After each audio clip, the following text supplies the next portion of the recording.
Doctor Palpu memorial union, കോവളൻ union, Chempazhanthi union, പത്താതി സ്മാരക യൂണിയൻ എന്ന 4 യൂണിയനുകളെയും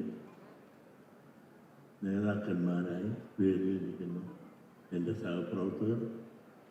ഈ 4 യൂണിയനിൽ നിന്നും എത്തിയിട്ടുള്ള ശാഖാ ഭാരവാഹികൾ, അതോടൊപ്പം തന്നെ പ്രൊഫഷണൽ സംഘങ്ങളുടെ അംഗങ്ങൾ, വനിതാ സംഘ, യൂത്ത് മൂവ്മെൻ്റ് ഉൾപ്പെടെ വേദിയിലും സദസ്സിലും ഇരിക്കുന്ന എൻ്റെ സുഹൃത്തുക്കളായ നിങ്ങൾക്കെല്ലാവർക്കും എൻ്റെ വിനീതമായ കൂപ്പുകൾ.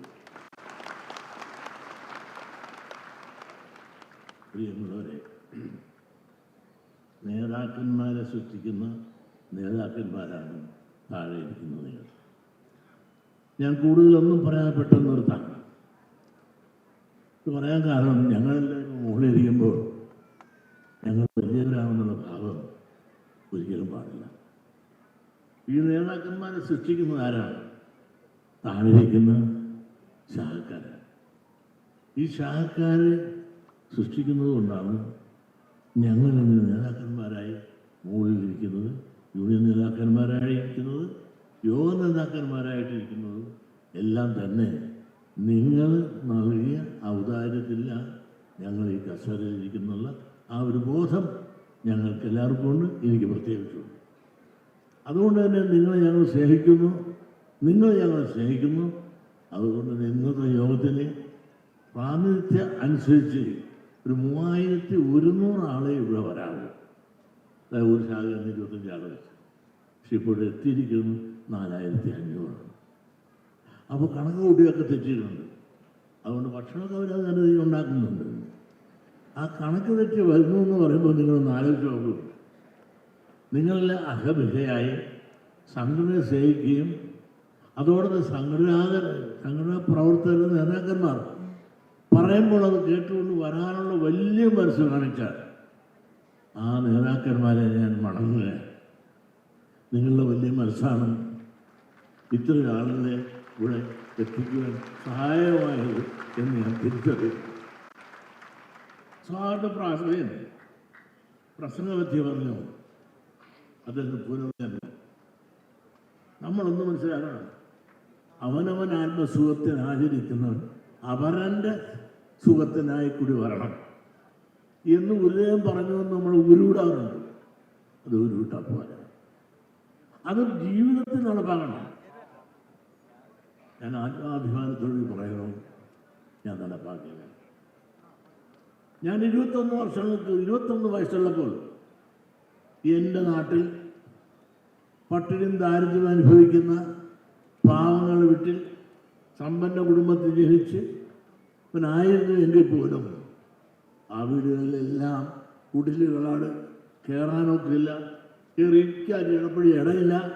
അവിടെ എല്ലാം ഞാൻ ചെന്ന് അവരുടെ ക്ഷിപ്തകൾ അന്വേഷിക്കാൻ ചെല്ലുമ്പോൾ എനിക്ക് ചിക്കുമയാണ് ഇട്ടുതരുന്നത്. ഡെസ്കില്ല, ബെഞ്ചില്ല, കസേരയില്ല, മേശയില്ല, വിളക്കില്ല, ചിമ്മിണി അല്ലെങ്കിൽ റാന്തലിച്ച് സ്റ്റാൻഡേർഡ് കൂടിയാണ്.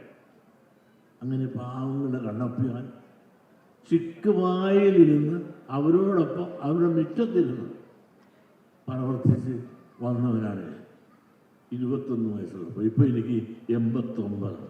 എത്ര കൊല്ലങ്ങൾക്ക് മുമ്പാണ് നമുക്ക് നിങ്ങൾ പറഞ്ഞിരിക്കുന്നത്? എത്രയോ കൊല്ലങ്ങൾക്ക് മുമ്പ്. അപ്പോൾ പാവങ്ങളുടെ ദുഃഖവും ദുരിതവും അറിഞ്ഞുകൊണ്ട് തന്നെ ഞാനത് അവരുടെ ദുഃഖത്തിന് കണ്ട് അവർ കണ്ണീര് ഒപ്പാരാണ് ഞാൻ ശ്രമിച്ചത്. കുടിക്കാനില്ല. കുടുംബ യൂണിറ്റുകളുണ്ടാക്കി അന്നത്തെ കാലത്ത് 60-68 കൊല്ലങ്ങൾക്ക് മുമ്പ് കുടുംബ യൂണിറ്റുകളുണ്ടാക്കി അവിടെ എല്ലാം സംഘടിപ്പിച്ച് അവിടുത്തെ ദാരിദ്ര്യം ഇല്ലാതിരിക്കാനും അവിടത്തേക്ക് കല്യാണം കഴിക്കാൻ രോഗിച്ചിട്ട് പണം വേണമെന്ന് പറയുമ്പോൾ അന്നൊരു പവന് 120 രൂപയുണ്ട്. ഞാൻ കല്യാണം കഴിക്കുമ്പോൾ 140 ഉണ്ട്. 67, 1967. അത് മുമ്പാണ്. ആ 120 രൂപ പവനുണ്ടായിരുന്ന കാലത്ത് അപേക്ഷ വെച്ചാൽ അപ്പപ്പണം. കാരണം കല്യാണം നടത്താൻ അവർ നിശ്ചയിച്ചിട്ട് വന്നാൽ ഞാൻ ചെയ്ത് കൊടുത്തിരിക്കും. അതെത്രയാണ്? 600 രൂപ കൊടുത്താൽ അടിപൊളി ഒരു കല്യാണമായി. കാരണം 120 രൂപ പവന്. അങ്ങനെ പാവങ്ങളുടെ ഒപ്പം അവരോടൊപ്പം നിന്ന് അവരുടെ കരുണയും കാരുണ്യം കാരുണ്യവും കൊണ്ടാണ് ഞാൻ 1964 കണിച്ചുള്ള ദിവസം പ്രസിഡന്റായത്. 64 എന്ന് പറയുമ്പോൾ ഇപ്പോൾ എത്ര 62 കൊല്ലത്തിന് മേലായി ഞാൻ അമ്പലത്തിൽ ഞാൻ ഭരണത്തിൽ കയറിയപ്പോൾ ഞാൻ എന്താ ചെയ്തത്? ഭഗവാന് വിശപ്പില്ല, ഭക്തന് വിശപ്പുണ്ട്.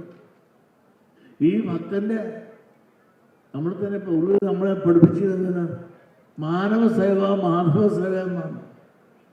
അപ്പം മനുഷ്യന്റെ ദുരിത ദുഃഖങ്ങൾക്ക് പരിഹാരമുണ്ടാക്കുവാൻ നമ്മളെ കൊണ്ടാകാവുന്ന ചെയ്താൽ അതായിരിക്കും യഥാർത്ഥ ദൈവത്തിനോട് ചെയ്യുന്ന കാരുണ്യവും സേവയും പ്രാർത്ഥനയും എന്ന് നമ്മൾ പറഞ്ഞു പഠിപ്പിച്ചിട്ടിരിക്കുമ്പോൾ ഞാൻ ദേവസ്വം ഭരണത്തിലേറ്റാൽ ഞാൻ എന്തായാലും ഭഗവാന്റെ ഭാഷകൾക്ക് പാവങ്ങൾക്ക് വിവിധ സ്കീം ഇന്ന് സദ്യപ്യോഗത്തിൽ ഞാൻ നടപ്പാക്കുന്ന അന്ന് എത്രയോ കൊല്ലങ്ങൾക്ക് മുമ്പ് 65 കൊല്ലങ്ങൾക്ക് മുമ്പ് 62 കൊല്ലങ്ങൾക്ക് മുമ്പ് ഞാൻ കളിച്ചു പഠിക്കാൻ കാശ്, പഠിപ്പിക്കാൻ കാശ്, രോഗചികിത്സയ്ക്ക് കാശ്, മരിച്ച കല്യാണം നടത്താൻ ഇങ്ങനെയുള്ള വിവിധ സ്കീമിൽ ഭഗവാന്റെ കാശ് കൊടുത്തു. നാട്ടിലുണർവായി ഉന്മേഷമായി 6% പൈസയ്ക്ക് അര പൈസയ്ക്ക് അമ്പലത്തിൽ തെങ്ങ് കെട്ടി കാശ് കൊടുത്ത് അവർക്ക് അനുഭവത്തെങ്ങാണ് ജന്മി കുടിയാനാണ് കുടിയാനും കൊടുക്കുന്ന തെങ്ങ് ജന്മിയുടെ തെങ്ങ് കെട്ടിയെടുത്തുകൊണ്ട് പണം കൊടുത്ത് അവരെ സഹായിച്ച് ഒരു പൈസ തരുമ്പോൾ വിട്ടുകൊടുക്കും. അന്ന് സൊസൈറ്റിയിലെ ബാങ്കിലൊന്നുമില്ല നാട്ടിൽ. അങ്ങനെ ചെറുപ്പം തൊട്ട് പൊതുപ്രവർത്തനവും ആളുകൾ ദുഃഖവും ദുരിതവും കണ്ടറിഞ്ഞ് വളർന്നു വന്നതാണ്. അതായത് ചിക്കുമായി നിന്ന് പ്രവർത്തനം നടത്തി വന്ന എനിക്ക് ഇന്നിപ്പോൾ AC ഹാളിലാണ് ഇന്ന് പ്രവർത്തിക്കുമ്പോൾ ആ വ്യത്യാസം ഞാൻ കാണുന്നു.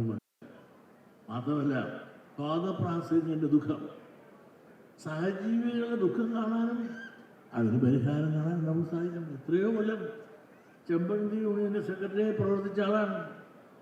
അയാൾ എന്താ പറ്റി ജോലി അന്വേഷിച്ച് പോയതാണ് ജീവിതം പച്ചപിടിപ്പിക്കുക. രാജേഷ് വിദേശത്ത് പോയി, അവിടെ പോയി വണ്ടി ഓടിക്കാനാണ് പോയത്.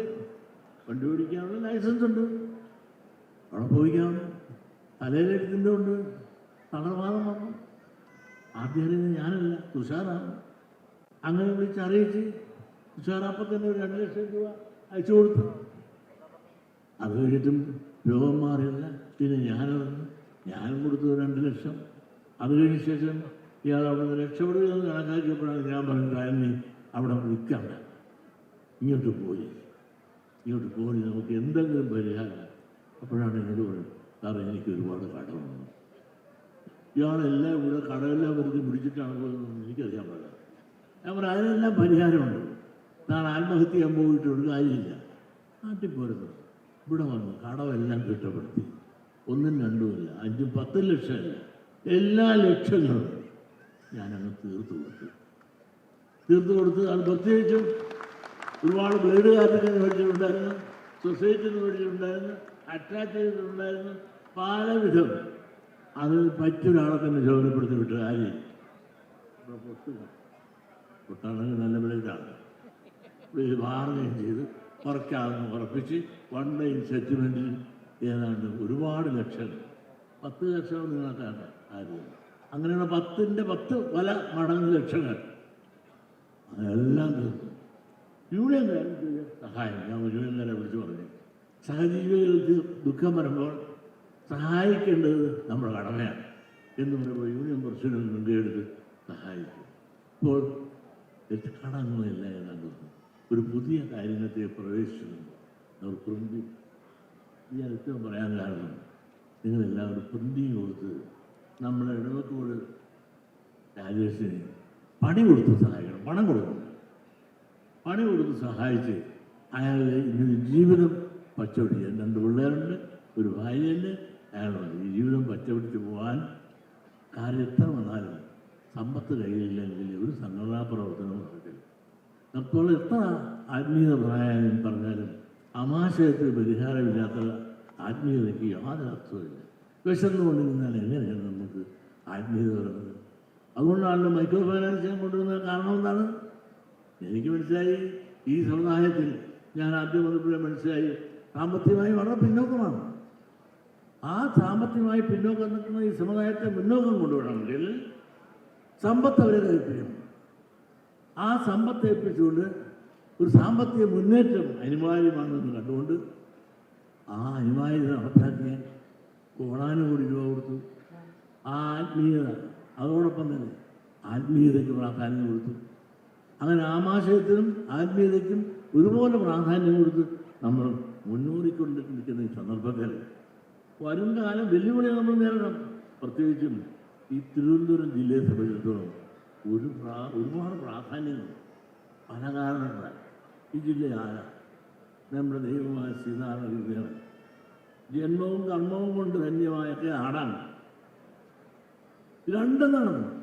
ഗുരുവിൻ്റെ ജന്മവും സമാധിയും നടന്നതാണ് തിരുവനന്തപുരം ജില്ലയാണ്.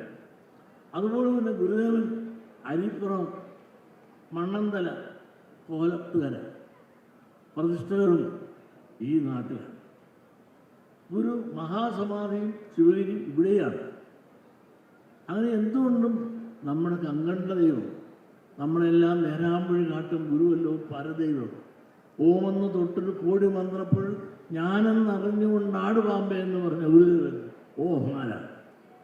ബ്രഹ്മാവിഷ്ണു മഹേഷ് ഇതൊന്നു ചേർന്നതാണ് ഓം. ആ ഓം എന്ന് എന്നത് ഒന്ന് ചേർന്നതാണ് ഞാൻ. അതായത് ഗുരു തന്നെ പറഞ്ഞിരിക്കുന്നു ഞാൻ ആരാണെന്ന്. അപ്പം ഗുരു തന്നെ പറയുന്നു ഞാൻ ദൈവമാണെന്ന് ഗുരു തന്നെ പറഞ്ഞിരിക്കുമ്പോൾ പിന്നെ നമ്മൾ ആ ഗുരുവിനെ എന്തിന് സംശയിക്കണം? പലരും വിപ്ലവകാരികളാണ്, സാമൂഹ്യത്താണ്, അങ്ങനെ പലതും പറയാനുണ്ട്. പറഞ്ഞോട്ടെ, ഓരോരുത്തരും വിശ്വാസം അനുസരിച്ച് നമ്മളെ സംബന്ധിച്ചിടത്തോളം നമ്മളെല്ലാം നേരാൻ ആ ഗുരുവില്ലായിരുന്നെങ്കിൽ ഈഴവ സമുദായത്തിൻ്റെ സ്ഥിതി എന്താകുമായിരുന്നു എന്ന് നിങ്ങൾ തന്നെ ഒന്ന് ആലോചിച്ചാൽ മതി. ഗുരുവിൻ്റെ മഹാഗുരുവിൻ്റെ പടത്തലുണ്ടാക്കപ്പെട്ടു. യോഗത്തിൻ്റെ പ്രഥമ ജനറൽ സെക്രട്ടറി മഹാകുമാരനാശാൻ ജന്മം കൊടുത്തത് ഇതാണ്. അപ്പം തിരുവനന്തപുരം ജില്ലയ്ക്ക് സംഘടനാപരമായി ഡോക്ടർ പൽപ്പുവിൻ്റെ വികാരമാണ് SNDP യോഗം സ്ഥാപിക്കാൻ കാരണം ഒരു ജോലി അന്വേഷിച്ച് ദിവാനെ കണ്ട് ചോദിച്ചപ്പോൾ ജാതി പറഞ്ഞ് ആട്ടി ആ ജാതി വികാരം ആണ് SNDP യോഗം സ്ഥാപിക്കാൻ പ്രേരക ശക്തിയായത്. അതായത് എന്നും ജാതി വിവേചനമാണ് ജാതി ചിന്ത ഉണ്ടാകുന്നത്. ജാതി ചിന്ത ഉണ്ടാകാതിരിക്കണമെങ്കിൽ ജാതി വിവേചനമില്ലാതെ തുല്യനീതി എല്ലാവർക്കും കൊടുക്കണം. ആ തുല്യനീതി ലഭിക്കാതെ ഡോക്ടറെ ജാതി പറഞ്ഞുകൊണ്ട് ചെത്താൻ കൽപ്പിച്ചാട്ടി ഒഴിക്കപ്പെട്ട ആ ദുഃഖം ഈഴവൻ്റെ ദുഃഖമായി കണ്ടുകൊണ്ട് സാക്ഷാൽ ഗുരുദേവൻ്റെ അനുഗ്രഹ ആശീർവാദത്തോടുകൂടി സ്ഥാപിച്ച SNDP യോഗത്തിൻ്റെ ആദ്യം സൃഷ്ടിച്ച ആ ഡോക്ടർ പൽ. അതുപോലെ പ്രഥമ ജനറൽ സെക്രട്ടറി കുമാരനാശാൻ SNDP യോഗത്തെ ദീർഘനാൾ ജനറൽ സെക്രട്ടറിയായി ഭരിച്ചത്. കുമാരനാശാൻ്റെ നാടും തിരുവനന്തപുരമാണ്. 1903 SNDP നമ്മുടെ ദൈവവും ശ്രീനാരായണ ഗുരുദേവൻ രൂപീകരിച്ച ഈ മണ്ണിലാണ് 122 വർഷത്തെ പ്രവർത്തനം പാരമ്പര്യം മുന്നേറ്റം ഈ യോഗത്തിനുണ്ടായി എങ്കിൽ 122 കൊല്ലമായി SNDP യോഗം സ്ഥാപിച്ച് പ്രവർത്തിച്ച് മുൻപോട്ട് പോയി. ഗുരുദേവനില്ലാത്ത ഒരു കേരളം, അല്ലെങ്കിൽ ഗുരുദേവൻ ഉഴുതുമറിച്ച ഈ സന്ദർഭവും, അല്ലെങ്കിൽ ഗുരുദേവൻ നമുക്ക് നൽകിയ ഈ ദർശനവും സന്ദേശവും ചിന്തകളും ഇല്ലാതിരുന്നുവെങ്കിൽ ഈഴവ സമുദായം എവിടെ ഉണ്ടാകുന്നത്? നമ്മുടെ സ്ഥിതി എന്താകുമായിരുന്നു? ഈ തോളിൽ ഷാൾ തൊട്ടിരിക്കുമ്പോൾ ആ ഷാളിൽ എഴുതിയിരിക്കുന്ന വചനങ്ങൾ ഓരോന്നും നോക്കുമ്പോൾ ഇതിനെല്ലാം കാരണഭൂതനായത് സാക്ഷാൽ പരബ്രഹ്മസ്വരൂപിണിയായ ഗുരുദേവൻ നമുക്ക് നൽകിയ ഉപദേശങ്ങളും സന്ദേശങ്ങളും ആണ്. ഗുരുദേവനെ സംഘടിച്ച് ശക്തരാകുക എന്ന സന്ദേശം വർത്തമാനകാലത്ത് വളരെ പ്രസക്തമായിരിക്കുന്നു. ഈ ദർശനം ഉൾക്കൊണ്ടാണ് നേതൃസംഗമങ്ങൾ സംഘടിപ്പിക്കുന്നത്. ഇത് കൂട്ടായ്മയും ഐക്യവും വർദ്ധിപ്പിക്കാനും അതുവഴി കേരള രാഷ്ട്രീയത്തിൽ ആർക്കും അവഗണിക്കാൻ കഴിയാത്ത ഒരു ശക്തിയാണ് ഈഴവ സമുദായം. മറ്റുള്ള രാഷ്ട്രീയക്കാരെയും സമുദായക്കാരെയും ബോധ്യപ്പെടുത്തുവാനും നമുക്ക് സാധിക്കണം. അതല്ലാതെ ഒരാൾക്കൂട്ടമായി ഇത് മാറാനല്ല. ഈഴവൻ്റെ ശക്തി രാഷ്ട്രീയ നേതൃത്വം തിരിച്ചറിയണം. ഈ രാഷ്ട്രീയ നേതൃത്വം ഇന്നും നമ്മുടെ ശക്തിയെ തിരിച്ചറിയുന്നില്ല.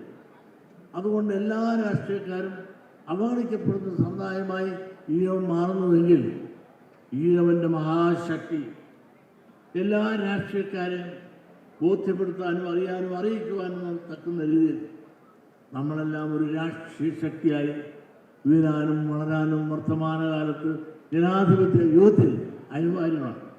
കേരള രാഷ്ട്രീയത്തിൽ കോൺഗ്രസ് അപ്രസക്തമായിട്ടുണ്ട്. ഇന്ത്യക്ക് സ്വാതന്ത്ര്യം നേടിത്തുന്ന ഒരു പാർട്ടിയാണ് കോൺഗ്രസ്. കേരള രാഷ്ട്രീയത്തിൽ നിന്ന് എന്ത് പറ്റി? കോൺഗ്രസ് എന്ന് പറയുന്നത് അപ്രസക്തമായി. ഏറ്റവും നല്ലൊരു പാർട്ടിയും ഒരു കാലത്ത് ജനങ്ങളെ വളർത്താനും ഉയർത്താനും ഇന്ത്യക്ക് സ്വാതന്ത്ര്യം നേടിത്തരാനും ആർ ശങ്കർ ഉൾപ്പെടെയുള്ള മഹാന്മാർ നയിച്ചുകൊണ്ടിരുന്ന ആ കോൺഗ്രസ് പാർട്ടിയുടെ ഇന്നത്തെ സ്ഥിതി എന്താണ്? മുസ്ലിം ലീഗ് എന്ന വർഗീയ പാർട്ടി വരയ്ക്കുന്ന ലക്ഷ്മണ രേഖ മറികടക്കുവാൻ ഇന്ന് കോൺഗ്രസ് സാധിക്കുന്നുണ്ടോ? നിങ്ങളൊന്ന് ആലോചിച്ച് നോക്കുക. കോൺഗ്രസ് എത്രയോ മഹത്തായ ആ മഹത്വങ്ങളെല്ലാം കളഞ്ഞൊഴിച്ച് കോൺഗ്രസിനകത്ത് തന്നെ ഒരാളെ ചേർക്കണമെങ്കിൽ പോലും മലപ്പുറത്ത് എന്ന് ചോദിച്ചിട്ടേ സാധിക്കൂ എന്നുള്ള ദുരവസ്ഥയിലേക്ക് എത്തിയൂടാൻ. കോൺഗ്രസിന് എത്ര വർഷമായി? കേരള കോൺഗ്രസ്സായി. അതുപോലെ തന്നെ കോൺഗ്രസിലുള്ള നല്ലൊരു ഭാഗം BJP ആയി. അങ്ങനെ എന്തുകൊണ്ടും കേരള രാഷ്ട്രീയത്തിൽ ഏറ്റവും ശോഷിച്ച ഒരു പാർട്ടിയായി കോൺഗ്രസ് അറിയപ്പെടുന്നു.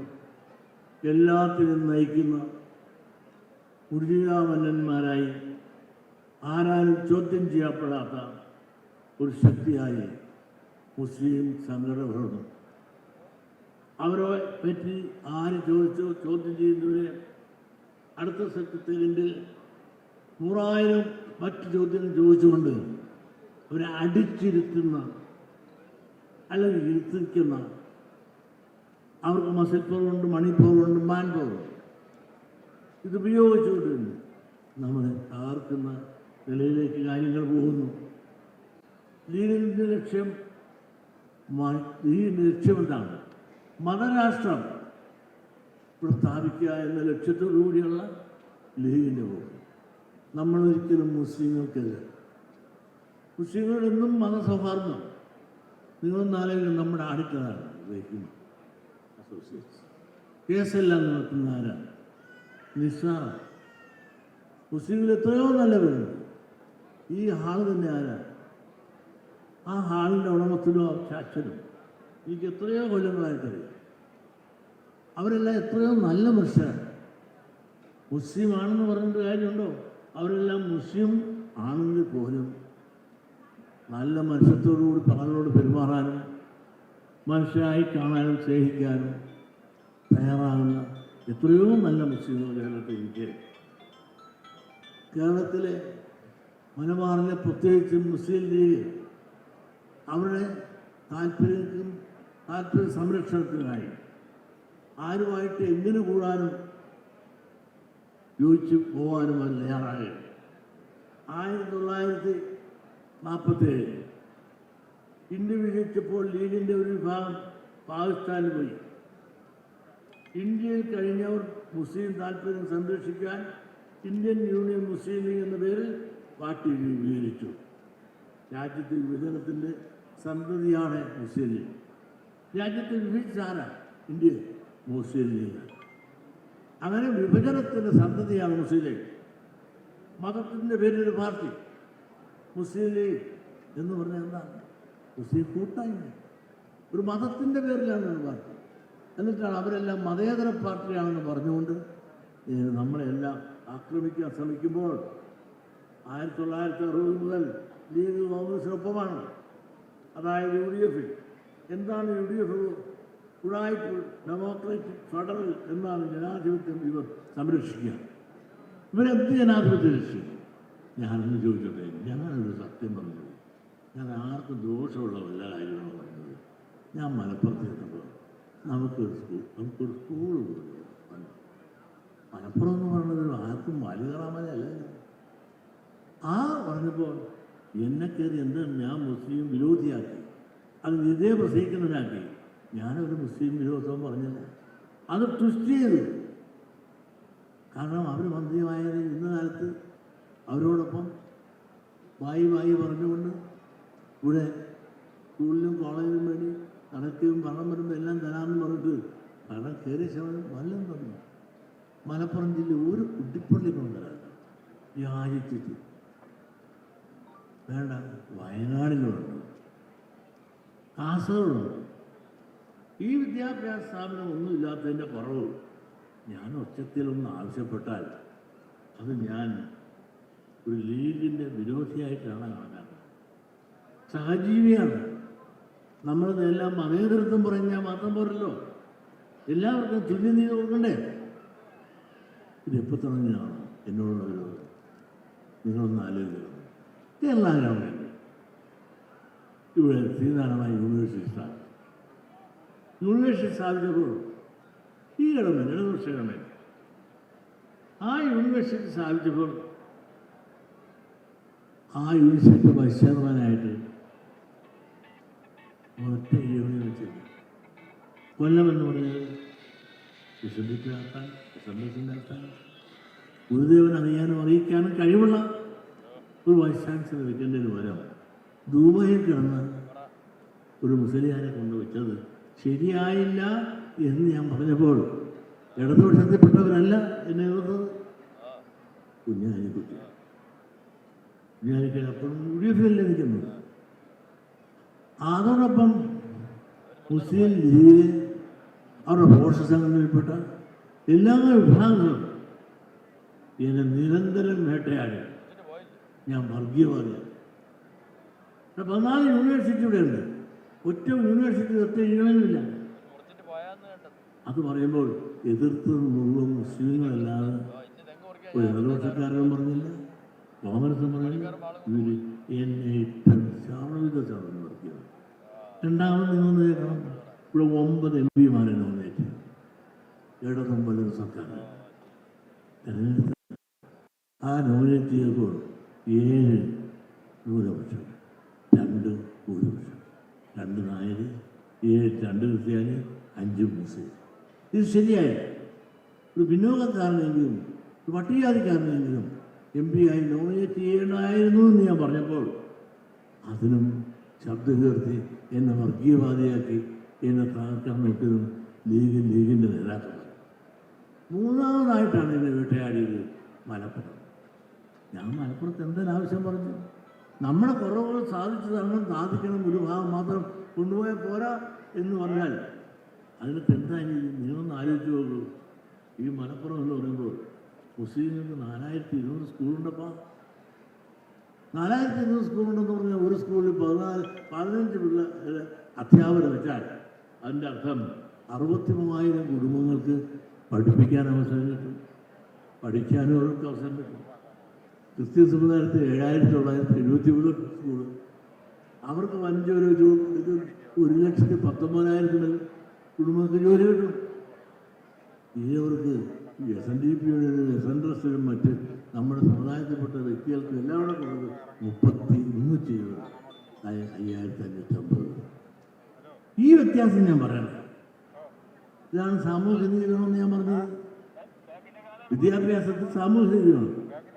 സർക്കാരിൻ്റെ ബഡ്ജറ്റിൽ ഏതാണ്ട് 3000 കോടിയോളം രൂപ മുടക്കുമ്പോൾ ആ സമ്പത്ത് മുഴുവൻ കൊണ്ടുപോകുന്ന ആരാണ്? അധ്യാപനം കിട്ടുന്നതെന്ന് മാത്രമല്ല, നിയമനം കിട്ടി പെൻഷൻ കിട്ടുമ്പോൾ കഴിയുമ്പോൾ ആ പെൻഷൻ്റെ പൈസയും സർക്കാർ തന്നെ കൊടുക്കുമ്പോൾ ആ വീടും കുടുംബവും പാരമ്പര്യമായിട്ട് അവർ വളർന്നുയർന്ന് എവിടെ എത്തും? ഈ കുറവ് ഞങ്ങൾ പരിഹരിച്ച് തരണം എന്ന് പറഞ്ഞാൽ ജാതിയാണ് ഞാൻ പറഞ്ഞത്. ഞാൻ നീതിയല്ലേ പറഞ്ഞത്. കോളേജിലെ സ്ഥിതി നോക്ക്. ക്രിസ്ത്യാനികൾക്കാണെങ്കിൽ 78 കോളേജ്, മുസ്ലിമിനാണെങ്കിൽ 42. ശങ്കർ സാർ ഉണ്ടായിരുന്ന കാലത്ത് ഇതൊന്നുമില്ലായിരുന്നു. ശങ്കർ സാർ വന്നപ്പോഴാണ് നമുക്ക് കിട്ടിയത് 18 അന്ന് ഇവർക്ക് ആർക്കൊന്നുമില്ലായിരുന്നു. ഇതിന് അധികാരത്തിൽ കയറിയ ശേഷം ഒപ്പിട്ട് 42 എടുത്തത്. അത് ഭംഗിയായിട്ട് കഴിഞ്ഞപ്പോൾ അവർക്ക് 1470 പഠിക്കാൻ അവസരം കിട്ടുകയാണ്. നമുക്കപ്പോൾ കിട്ടുന്നവർക്ക് 630 UGC ശമ്പളമാണ്, ലക്ഷക്കണക്കിന്. ഈ കുറവുകൾ പരിഹരിക്കണമെന്ന് പറഞ്ഞാൽ ഞാൻ ജാതി പറഞ്ഞു എന്ന് പറഞ്ഞുകൊണ്ട് ഞാൻ ആക്ഷേപിച്ചു എന്നാണ് പറയുന്നത്. ഞാൻ പറയുന്ന കണക്കുകളും സ്ഥാപനങ്ങളുടെയും കണക്ക് പരിശോധിച്ചുകൊണ്ട് ഈഴവ സമുദായത്തിന് വിദ്യാഭ്യാസ നീതി കിട്ടണം. നിങ്ങൾ അധികാരത്തിലിരുന്നുകൊണ്ട് നിങ്ങളുടെ സമുദായത്തെ മാത്രം ഒപ്പിട്ടെടുക്കുന്നത് ശരിയല്ല എന്ന് പറഞ്ഞാൽ ഞാൻ കണക്ക് സഹിതം പറഞ്ഞാൽ അത് കേൾക്കാതെ ഞാനൊരു മുസ്ലിം വിരോധിയാണ് എന്ന് വരുത്തിക്കൊണ്ട് രാഷ്ട്രീയ മുതലെടുപ്പിന് വേണ്ടി ശ്രമിക്കുമ്പോൾ അത് തിരിച്ചറിയാൻ നമുക്ക് സാധിക്കും. മുസ്ലിങ്ങളിൽ തന്നെ ലീഗിലെ തീവ്രവാദ സംഘടന മൃദു സമീപനം സ്വീകരിക്കുന്നു. അതുകൊണ്ട് ലീഗ് രാജ്യത്തെ ഭരണഘടന അംഗീകരിക്കാത്ത ജമാഅത്ത് ഇസ്ലാമുമായി ചങ്ങാത്തമുണ്ട്. അവർ ഇസ്ലാമിക നിയമം കൂടെ നടപ്പാക്കാറുണ്ട്. അതുമായി രണ്ടും ചങ്ങാത്തം. ഇത് ഈ രാജ്യത്തെ വിഭജിച്ച പാർട്ടിയാണ്, മതപ്പാർട്ടിയായ സ്വന്തം സമുദായം മുസ്ലിം താല്പര്യം അല്ലാതെ വേറെ ഒരു താല്പര്യം അവർക്കില്ല. ഇത് കണ്ടില്ല ഒരു മാന്യൻ്റെ പ്രശ്നം. ഇനി മുന്നോട്ട് പോകാൻ ഭരണം കിട്ടിയേ തീരൂ. മുസ്ലിം സമുദായത്തിന് മതനിഷ്ഠമായ ഭരണം ലീഗിൻ്റെ ലക്ഷ്യം. മുസ്ലിം സമുദായം ഒന്നായി നിൽക്കണം. മതവാദികളോ തീവ്രവാദികളോ വേർതിരിവില്ലാതെ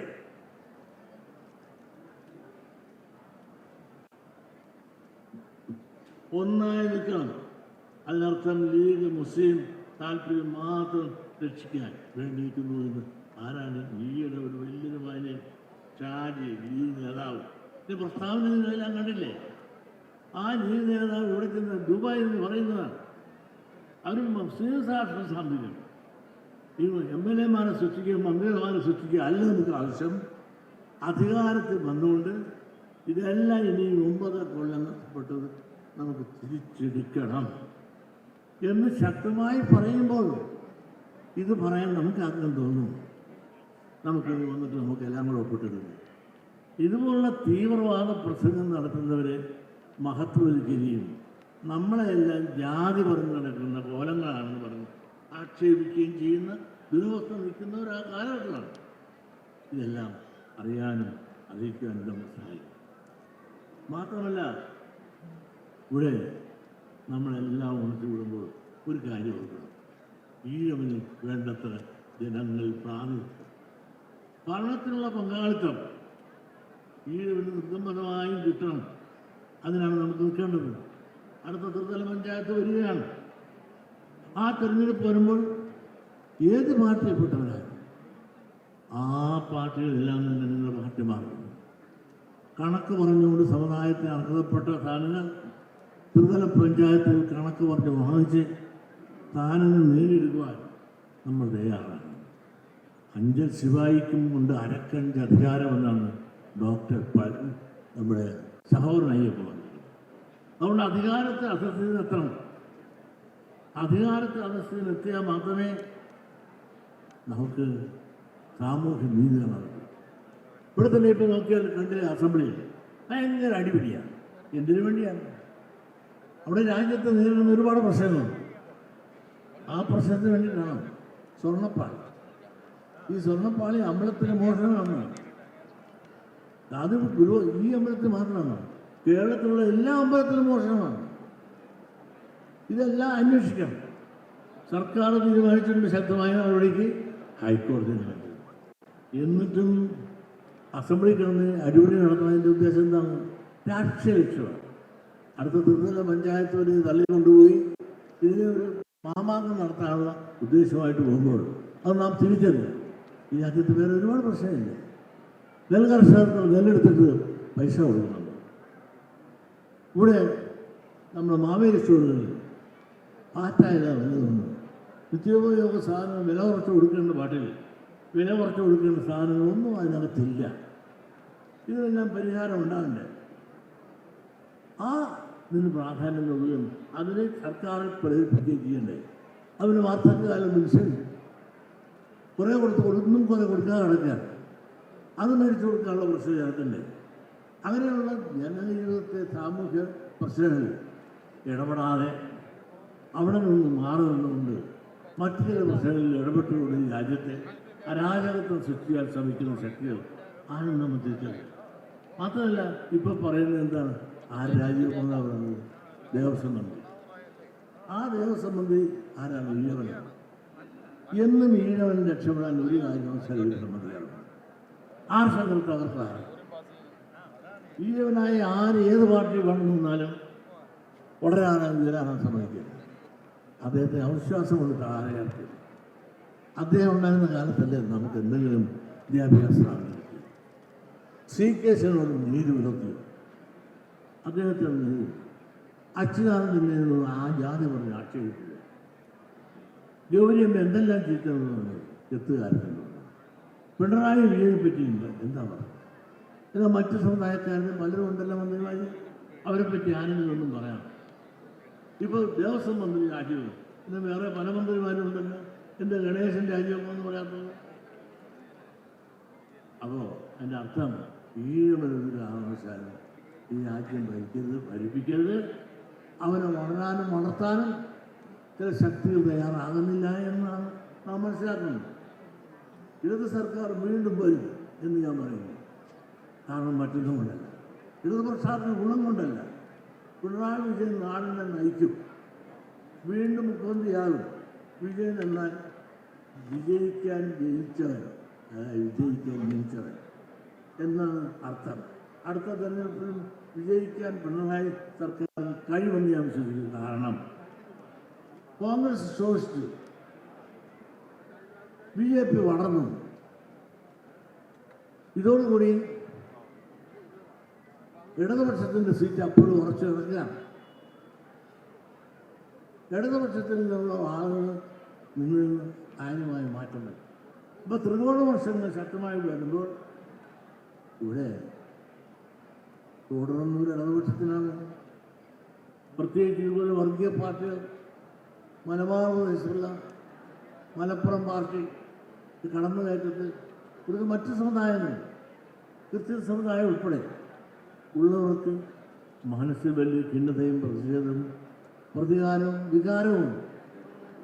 കേരളത്തിൽ കോവിഡ് മഹാമാരി പ്രതിരോധിച്ചു.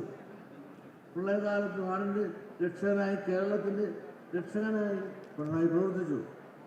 കേരള ജനത പിണറായിക്കൊപ്പമാണ്. മറ്റ് പ്രബല സമുദായങ്ങളും ഇത് തിരിച്ചറിയുന്നു. ഇതിൻ്റെ കാരണം തമ്മിൽ ഭേദം തോന്നൽ, ഇടതുപക്ഷത്തിനുള്ള സ്നേഹം കൊണ്ടല്ല, തമ്മിൽ ഭേദം തോന്നൽ. ഇവിടുത്തെ UDF ഭരണം എന്ന് പറഞ്ഞാൽ അതിൻ്റെ അർത്ഥം ലീഗ് ഭരണമാണ്. ലീഗ് നയിക്കും, ലീഗ് വകുപ്പെടുക്കും, ലീഗ് പണം കൊണ്ടുപോകും സമ്പത്തിനുള്ള രാജ്യത്തിന്. ഈ രാജ്യത്ത് സാധാരണക്കാർക്ക് ഇതിനുള്ള അവസരം ഒന്നും ലഭിക്കും. ഇതെല്ലാം മാറണമെങ്കിൽ കാലത്തിൻ്റെ ഒത്തൊഴുക്ക് മനസ്സിലാക്കി സമുദായം ഉണർന്നിരിക്കണം.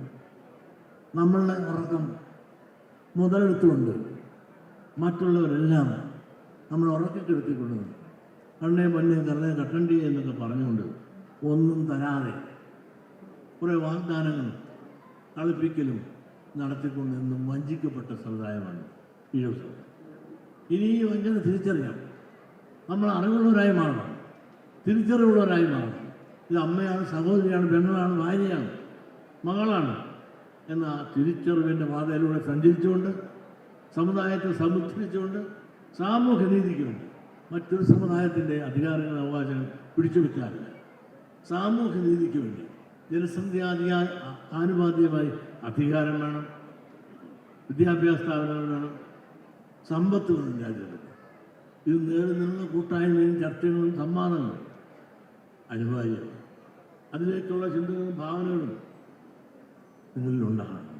മതതീവ്രവാദികളെ ഒറ്റപ്പെടുത്തിക്കൊണ്ട് ഇവിടുത്തെ ദേശീയവാദികളെ ഉയർത്തിപ്പിടിച്ചുകൊണ്ട് മുമ്പോട്ട് പോകുവാനുള്ള ചിന്തകളും ഭാവനകളും നിങ്ങൾക്കെല്ലാം ഉണ്ടാകണമേ എന്ന അപേക്ഷയുള്ളൂ. സഹജീവികളുടെ ദുഃഖങ്ങളിലും ദുരിതങ്ങളിലും നമ്മൾ പങ്കുചേർന്ന് അവരുടെ കണ്ണീരൊപ്പാൻ നമുക്കാകാവും ചെയ്യുവാനുള്ള കൂട്ടായ മനസ്സും വികാരവും ചിന്തകളും നമ്മൾ എല്ലാവർക്കും ഉണ്ടാകണമെന്നുള്ള അപേക്ഷയും അഭ്യർത്ഥനയും കൂടി